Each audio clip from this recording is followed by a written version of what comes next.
दोबारा फिर रिचार्ज करना पड़ता है।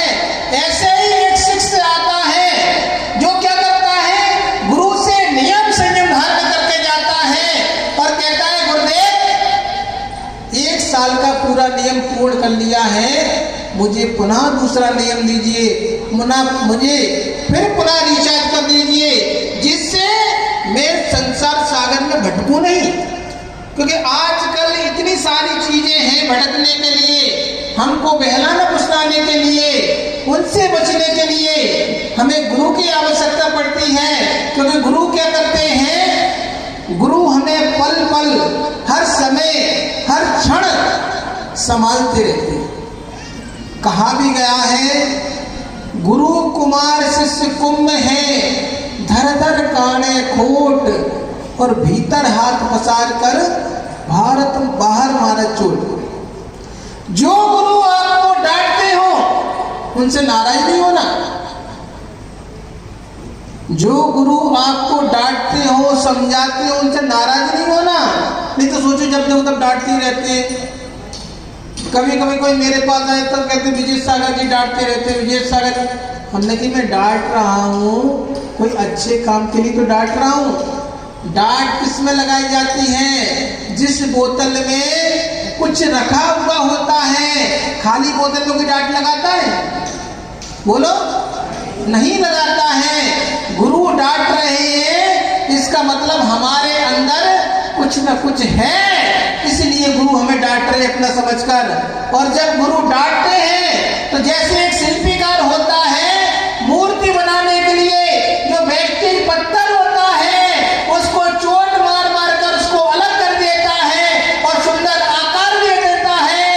ऐसे ही जीवन में जब गुरु डांटते हैं तो हमारी बुराइयों को दूर करने के लिए, जब बुराई दूर हो जाती है तो गुरु वहां से अपने बगल में विराजमान कर लेते हैं, अपने जैसा बना लेते हैं। महानुभावों, आज गुरु पूर्णिमा का दिवस है और अपने जीवन में एक गुरु क्यों होना चाहिए? इसलिए होना चाहिए कि गुरु वो होते हैं जो हमें गूढ़ अंधकार से प्रकाश की ओर ले जाते हैं। कहाँ ले जाते हैं? प्रकाश की ओर ले जाते हैं, तभी तो गुरु है। गुरु वो होते हैं जो हमें भगवान बनने की प्रेरणा देते हैं, ग्रस्त में रहने की नहीं देते।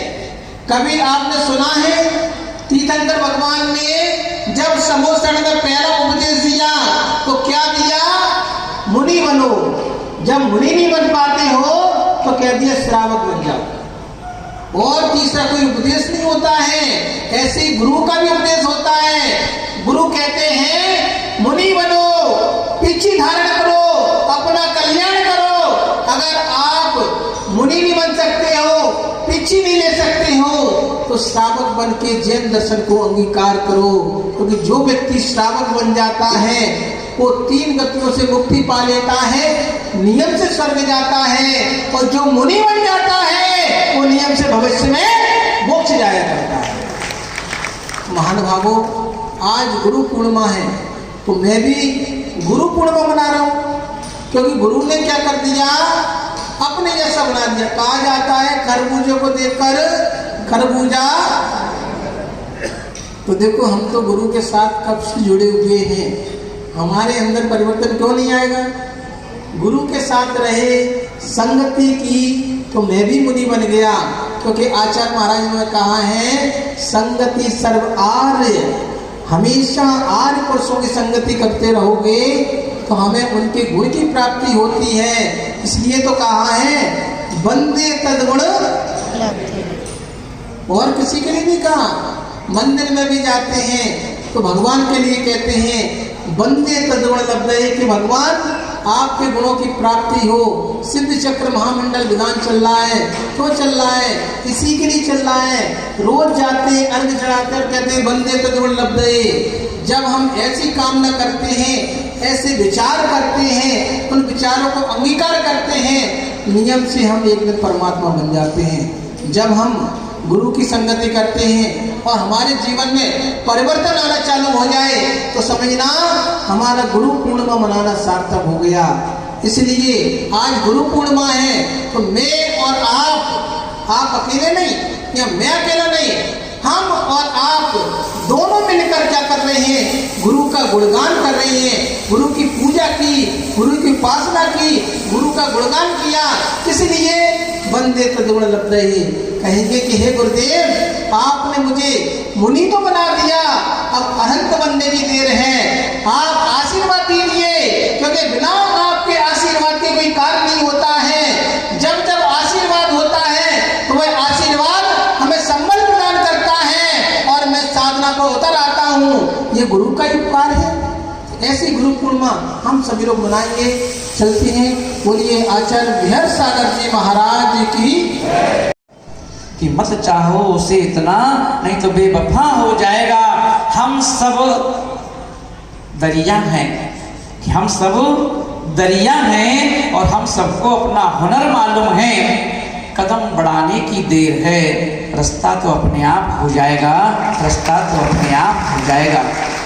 मान भाव, आज गुरु पूर्णिमा है। प्रश्न उठता है कि गुरु पूर्णिमा क्या है। तो अपन देखें, इस युग के 24वें तीर्थंकर भगवान महावीर स्वामी को केवल ज्ञान हुआ, और हर तीर्थंकर के साथ, क्योंकि तीर्थंकर भगवान जैसे ही दीक्षा लेते हैं और दीक्षा लेने के बाद वो तुरंत मौन ले लेते हैं, बोलते नहीं हैं। और वो कब बोलते हैं, जब उनको केवल ज्ञान हो जाता है।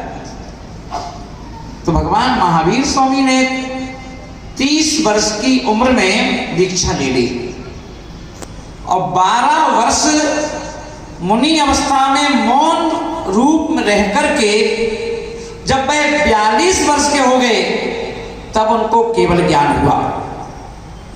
और जब केवल ज्ञान हुआ तो हर किसी की इच्छा होती है कि भगवान की दिव्य देशना, जिनवाणी के दो बोल हमारे कानों के सूखेपन को समाप्त करें। जैसे आप लोग अभी राजकुमार जी हमारे बोल रहे थे ना कि देखिए इतना टाइम हो चुका है, वो भैया संचालन कर रहा था, बोले आज वर्किंग डे, फिर भी देखो सब लोग, यही तो गुरु की प्यास है, और यही तो गुरु की प्यास है जो खींच कर ले आती है। और इसलिए गुरु को चुंबक कहा गया है। गुरु एक चुंबक होते हैं, और क्या करते हैं, सभी भक्तों को अपनी ओर खींच लेते हैं, क्योंकि उनके पास पिछी होती है। और पिछी, किसी ने पूछा कि इसका पिछी नाम क्यों है, इसका नाम पिछी क्यों है? मैंने इसके पीछे दुनिया भागती है, इसके नाम इसका पिछी है। राजकुमार जी, इसका नाम पिछी क्यों है? क्योंकि इसके पीछे तो दुनिया भागती है, मेरे पीछे नहीं है। इसीलिए इसमें एक पंख नहीं है, अनेक पंख हैं, और अनेक पंख अनेक लोगों को खींचने के लिए होते हैं। तो गुरु पूर्णिमा 42वें वर्ष में जब महावीर भगवान को केवल ज्ञान हुआ तो सारे के सारे लोग समूह शरण की ओर भागे, दिव्य देशना सुनेंगे। आज हमारा सौभाग्य होगा कि गुरु की वाणी हमारे कानों में जाएगी। कर्ण अंजलि को तैयार करके लोग वहां पहुंचे समूह शरण में, पर देखा भगवान बोले ही नहीं। इंतजार किया, एक कभी भगवान की वाणी 4 बार खुलती है, 4 बार जाकर लोगों ने प्रयास किया कि शायद अभी नहीं बोले तो बाद में बोलेंगे, और तब भी नहीं बोले। वो 4 टाइम कौन से हैं? या तो सुबह 4:30 बजे, दिन में 11:30 बजे, शाम को फिर 5:45 बजे के लगभग, और रात्रि में फिर 11:30 बजे। 4 टाइम भगवान की दिव्य देशना खुलती है, यानी प्रवचन होता है। तो 4 टाइम लोगों ने जाकर के वहां इंतजार किया कि अब भगवान बोलेंगे, पर भगवान नहीं बोले। 2 दिन हो गए, 3 दिन हो गए, 4 दिन हो गए, लोगों में और प्यास बढ़ने लगी। क्या बात है, भगवान की दिव्य देशना नहीं हो रही? 15 दिन हो गए, 1 महीना हो गया, 1.5 महीना हो गया, फिर भी लोगों ने हिम्मत नहीं हारी। आधा चतुर्मास निकल गया उनका और भगवान बोले ही नहीं। लोगों में उत्साह बढ़ गया, कब तक नहीं बोलोगे, हम आपको छोड़ेंगे थोड़ी ना। और लोग बाग समोसन फुल हाउस, लोग सुनने के लिए वहां पहुंच गए। वहां देखा भगवान को 62-63 दिन हो गए, यानी 2 महीने से भी ज्यादा। सौधर्मेंद्र ने देखा कि पब्लिक जो है इतनी प्यासी पब्लिक कर्ण अंजलि को लेकर के अपनी प्यास बुझाने के लिए समोसण में आती है और भगवान बोल नहीं रहे, क्या बात है, क्या कारण है।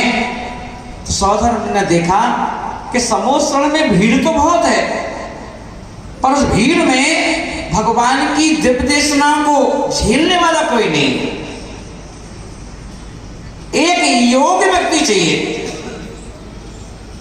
योग तो सभी थे, समोसण में अयोग व्यक्ति नहीं पहुंचते, सभी योग होते हैं, पर योग में भी योग, शेष में भी विशेष।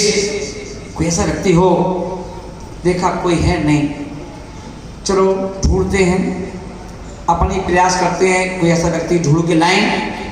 तो उस समय के प्रकांड विद्वान वो ब्राह्मण थे। एक का नाम था इंद्रभूति, दूसरे भाई का नाम था वायुभूति, तीसरे भाई का नाम था अग्निभूति। इंद्रभूति उनमें सबसे बड़े थे और उनके तीनों के 500 शिष्य थे। इंद्रभूति के पास सौधर्मेंद्र पहुंचे एक बुजुर्ग का रूप बना करके, और वहां जाकर पूछे कि हे इंद्रभूति, मेरे गुरु ने भी ना मालूम कौन सा होमवर्क दिया है जो मैं भूल गया। मैं सोच रहा हूं गुरु के पास जब जाऊं तो होमवर्क तैयार करके ले जाऊं, पर वो तुम बता दो, क्योंकि तुमसे ज्यादा प्रकांड विद्वान तो इस दुनिया में कोई नहीं है। इंद्रभूति का हाँ लाओ, कौन से प्रश्न तुम्हारे। इंद्रभूति ने क्या कहा, कौन से प्रश्न है वो तुम्हारे, दो हम देते हैं। तब जाके उन्होंने क्या कहा, उन्होंने सौधर्मेंद्र ने कहा, ये 7 तत्व क्या होते हैं, ये 6 द्रव्य क्या होती हैं, ये 6 लीर्ष्या क्या होती हैं, 5 अस्थिकाय क्या होते हैं, 9 पदार्थ क्या होते हैं। इंद्रभूति गौतम ने ये चीजें सुनी और पूरी अपनी जो डिक्शनरी थी पूरी छान मारी, और उनमें ये प्रश्न ही नहीं थे, ना इनका उत्तर था। पर इतना बड़ा प्रकांड विद्वान ये स्वीकार कैसे कर ले कि मुझे नहीं आता इसका उत्तर। तो उन्होंने एक बार फिर पूछा, फिर बताओ तुम्हारे प्रश्न क्या है, फिर पूछो। बार 3-4 बार पूछा, पर प्रश्न का कोई उत्तर नहीं था उनके पास। तो उन्होंने क्या किया, देखा कि भाई इसका गुरु कौन है भाई, जिसने ऐसे प्रश्न दे दिए कि जिसके उत्तर ही मेरे पास भी नहीं है। तो उन्होंने कहा कि देखो, उन्होंने कहा कि देखो, मैं इन प्रश्नों का उत्तर तुम्हारे गुरु को ही दूंगा। सौधर्मेंद्र मुस्कुराया, मैं तो चाहता ही हूं कि तुम वहां पहुंचो। और उन्होंने क्या किया, सौधर्मेंद्र आगे और पीछे इंद्रभूति गौतम अपने 500 शिष्यों के साथ चल पड़े। जब इंद्रभूति गौतम चले तो अग्निभूति ने सोचा कि ये भाई कहाँ जा रहा है, तो उनने भी अपने 500 शिष्य लिए, वो भी चल पड़े। तीसरे ने सोचा कि ये कहाँ जा रहे हैं, 2 भाई, उनने भी अपने 500 शिष्य लिए, वो भी चल पड़े। 1503 व्यक्ति समोसण की ओर चल पड़े। और वहां समोसण में जैसे ही पहुंचे, मान स्तंभ को देख करके उनका मान गलित हो गया। और इंद्रभूति ने क्या किया, अपने कपड़े उतार के फेंकना चालू कर दिया, बालों को खींचना चालू कर दिया और स्तुति चालू कर दी। जयति भगवान हेमं भोजो प्रचार विजृंभिता वामर मुकुट छायुगीणा प्रभा परिचुंबितौ। बोलते हुए स्तुति करते रहे और बाल फेंकते रहे। चलते चलते केस नोच किया, चलते चलते कपड़े फेंक दिए। वैसे ही 4 ज्ञान के धारी हो गए। तो गणधर 4 ज्ञान के धारी होते हैं और जाके गणधर के कोटे में बैठ गए। उनको देखकर उनका दूसरा भाई, तीसरा भाई, सभी ने केस नोच कर लिए, सभी ने कपड़े उतार दिए। और 1500 लोग जो तो चेले थे वो भी सब मुनि बन गए। 1503 व्यक्ति जब एक साथ समूह शरण में पहुंचे तो भगवान महावीर स्वामी को योग शिष्य मिल गए और योग शिष्यों को गुरु मिल गए। वो बन गई गुरु पूर्णिमा और उस दिन से भगवान की वाणी खिलना चालू हो गई। और भगवान की वाणी खिलना चालू हुई। कभी अरहंत को भी गुरु कहा गया है, सिद्धों को भगवान कहा गया है और अरहंतों को गुरु कहा गया है। इसलिए उन्होंने कहा कि जीवन में एक गुरु होना चाहिए। जीवन में क्या होना चाहिए? गुरु होना चाहिए। और गुरु होना चाहिए तो इसलिए आपसे भी कहा गया कि आप सबके जीवन में एक गुरु होना चाहिए। जो अच्छा लगे, जो तुम्हारे मन को भा जाए, जो तुम्हारे दिल को भा जाए, एक स्त्री पर चढ़ा के उनसे कहना कि मेरे जीवन की बागडोर संभाल लो। मुझे समय समय पर गाइडेंस देते रहना, मुझे संभालते रहना। मैं संसार सागर में भटक ना जाऊं, मैं संसार सागर में गिर ना जाऊं, डूब ना जाऊं। इसलिए मुझे क्या करना गुरुदेव? समय समय पर अपने ज्ञान से, अपने विवेक से हमें संभालते रहना। इसलिए गुरु चाहिए। महाभारत का वो दृश्य थोड़ा सा याद आ रहा है कि महाभारत में युद्ध, एक तरफ धर्म युद्ध, एक तरफ अधर्म के लोग बैठे थे। दोनों युद्ध की तैयारी थी लड्डू पूरी तरह से। पर राजकुमार जी, मीटिंग हुई जैसे आपकी मीटिंग राकेश जी, मीटिंग हुई और मीटिंग में क्या कहा गया? एक काम करो, युद्ध तो होना ही है। एक व्यक्ति ऐसा है जो पासा पलट सकता है। बोले कौन? श्री कृष्ण। इसको अपने पाले में ले लो। तो उन्होंने क्या किया? अर्जुन को निकाला के, हे अर्जुन जाओ राजकुमार जी को ले जाओ। किसको ले जाओ? राजकुमार को। वो राजकुमार का नाम अर्जुन था। तो वो अर्जुन जो राजकुमार था, 5 पांडवों में वो अर्जुन श्री कृष्ण के पास पहुंचे और यहाँ कौरवों में से दुर्योधन पहुंचे। श्री कृष्ण आराम कर रहे थे। जो राजकुमार, तो राजकुमार होता है ना, तो राजकुमार कहाँ बैठ गए? उनके चरणों में। और दुर्योधन उनके सर के पास। जैसे ही निद्रा टूटी, श्री कृष्ण ने देखा राजकुमार को, वो भी राजकुमार थे। और उन्होंने क्या किया? जैसे ही आंख खुली देखा राजकुमार। बोले कैसे आए? बोले प्रभु युद्ध होना है, आपको हमारी ओर से युद्ध करना है। दुर्योधन बोले नहीं नहीं नहीं, मेरी तरफ से युद्ध करना है। अब एक तरफ दुर्योधन बोले मेरी तरफ से युद्ध करो, एक तरफ अर्जुन बोले मेरी तरफ से युद्ध करो। श्री कृष्ण का ये तो धर्म संकट है। श्री कृष्ण ने तुरंत कहा पहले सुनो, मेरा नियम है कि मैं अस्त्र शस्त्र किसी भी तरह के हथियार नहीं उठाऊंगा।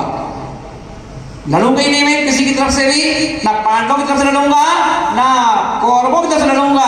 बोलो किसको चाहिए? मेरे पास सेना है, सेना ले जाओ।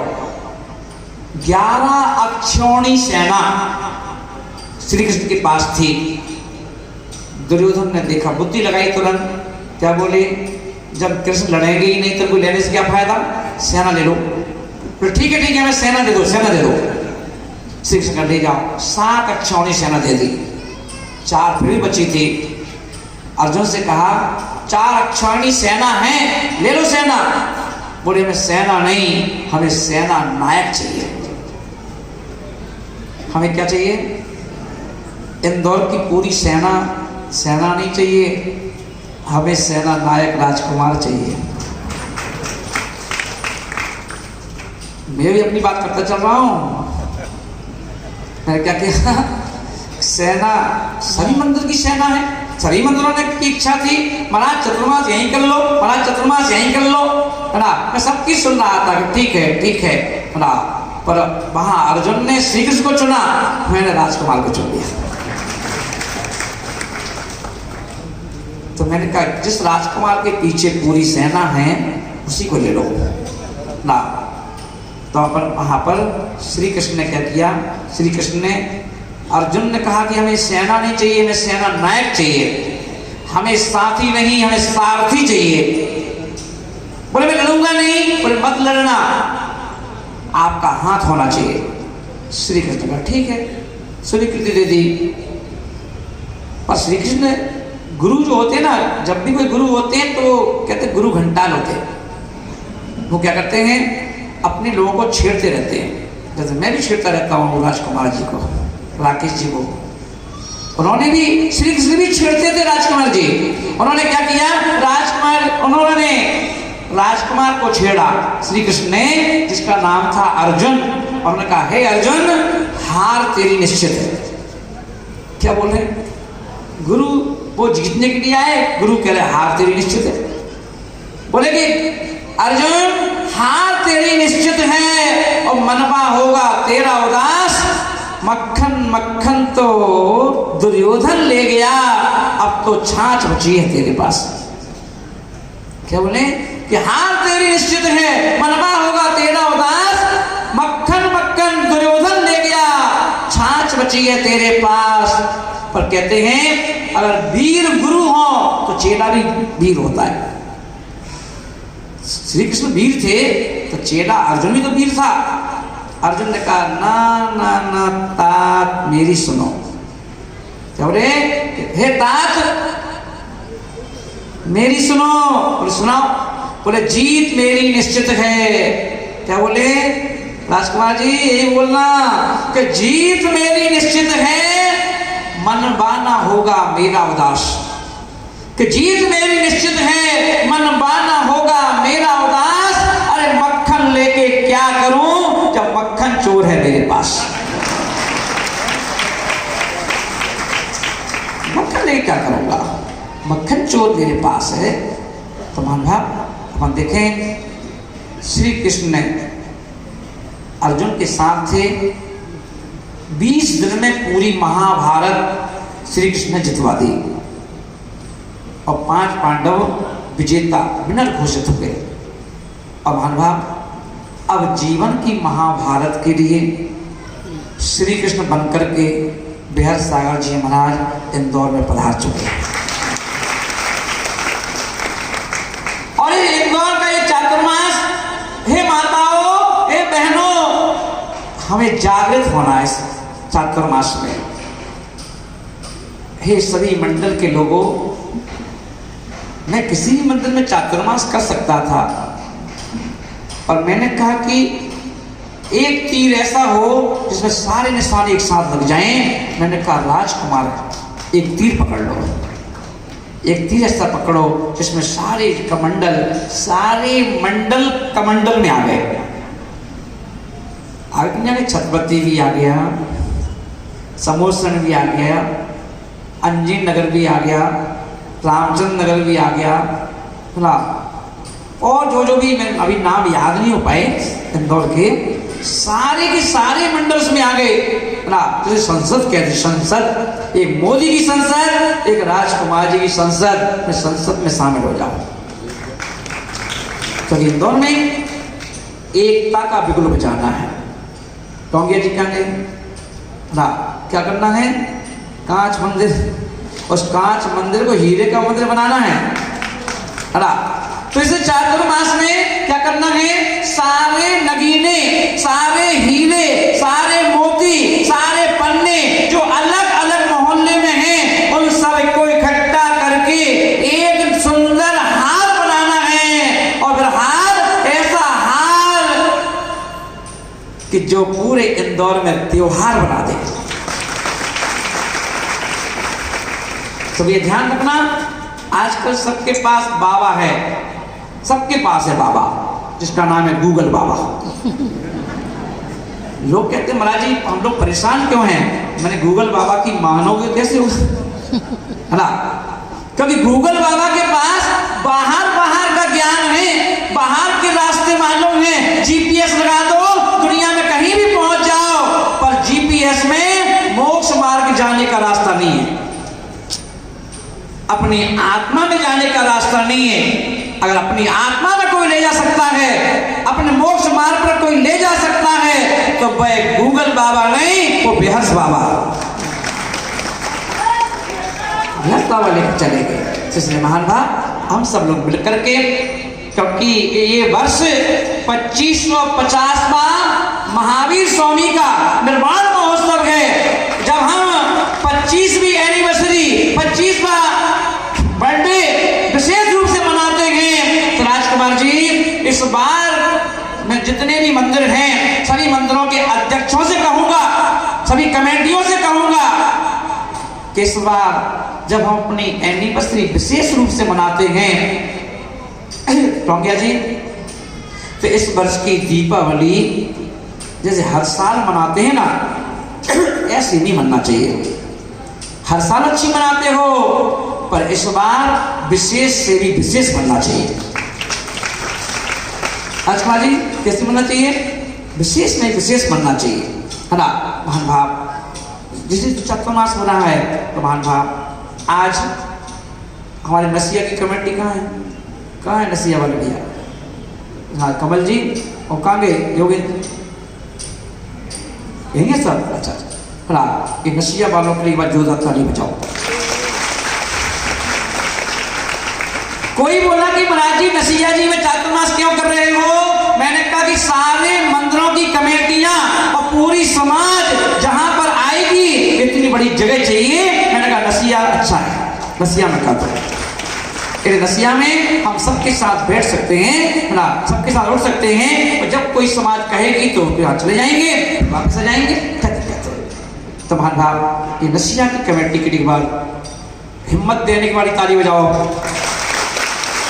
और ये कह के ताली बजाओ कि आप चिंता मत करो, जब गुरुदेव ने नसिया चुनी है तो हम सब नसिया वालों के साथ हैं। अब महान भाव मैंने आपके नाम लिया भी काला जी, आज एनिवर्सरी आपकी है, और मैंने देखो एनिवर्सरी का सबसे बड़ा तोहफा खुद आकर के दे दिया। और हमारी राकेश जी कहाँ हैं?